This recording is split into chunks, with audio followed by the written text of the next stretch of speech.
Students next நம்ம பார்க்க போகிற டாபிக் என்னென்னு பார்த்தீங்கன்னா difference between definite loop versus infinite loop. Definite லூப்புக்கும் இன்ஃபினைட் லூப்புக்கும் என்னென்ன டிஃப்ரென்ஸ் சொல்லிட்டு நம்ம வந்து பார்க்க போகிறோம்.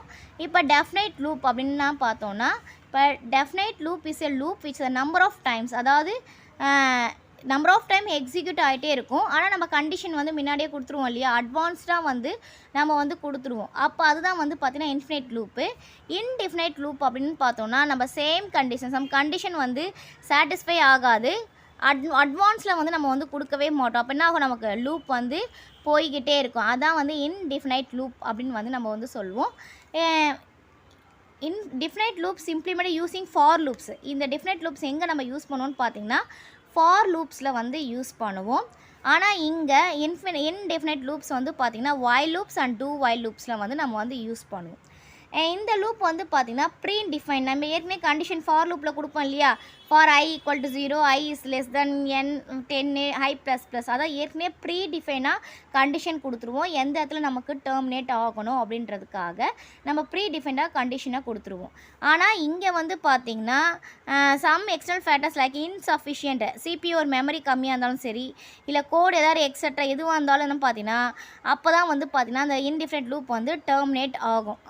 CPU மெமரி பத்தாமல் இல்லை கோடில் ஏதாவது எரர் இருந்துச்சுன்னா தான் டெர்மினேட் ஆகுமே தவிர இது ரெண்டுமே இல்லைனா டெர்மினேட் அது பாட்டுக்கு போய்கிட்டே இருக்கும். அதான் இன்டெஃபினைட் லூப்பு.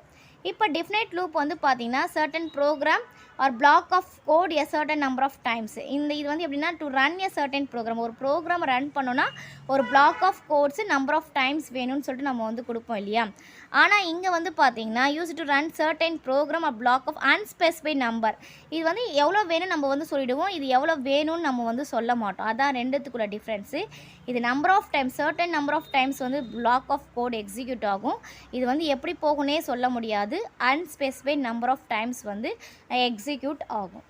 நெக்ஸ்ட்டு வந்து இதோட எக்ஸாம்பிள் பாருங்கள். இப்போ ஃபார் i in ரேஞ்சுனா ரேஞ்ச் 5 கொடுத்துட்டேன், அப்போ நமக்கு 5 வரைக்கும் எக்ஸிக்யூட் ஆகும். இங்கே வைல் ட்ரூன்னு கொடுத்துட்டேன், அது ட்ரூவாக இருக்கும், அந்த கண்டிஷன் ட்ரூவாக இருந்துச்சுன்னா அது பாட்டுக்குன்னு போயிட்டே இருக்கும். இப்போ இந்த டிஃப்ரென்ஸ் உங்களுக்கு கிளியராக புரிஞ்சிருக்கும்னு நினைக்கிறேன் ஸ்டூடெண்ட்ஸ். இது சில நேரத்தில் 5 மார்க்ஸில் கேட்கலாம், டெஃபினைட் லூப் வெர்சஸ் இன்டெஃபினைட் லூப்புன்னு. இந்த 5 பாயிண்ட்ஸ் எழுதினாவே போதும். ஓகேங்களா? இப்போ இந்த டாபிக் உங்களுக்கு கிளியராக புரிஞ்சிருக்கும். Thank you students. தேங்க்ஸ் ஃபார் வாட்சிங். நம்ம சேனலை சப்ஸ்கிரைப் பண்ணுங்கள், வீடியோவை ஷேர் பண்ணுங்கள்.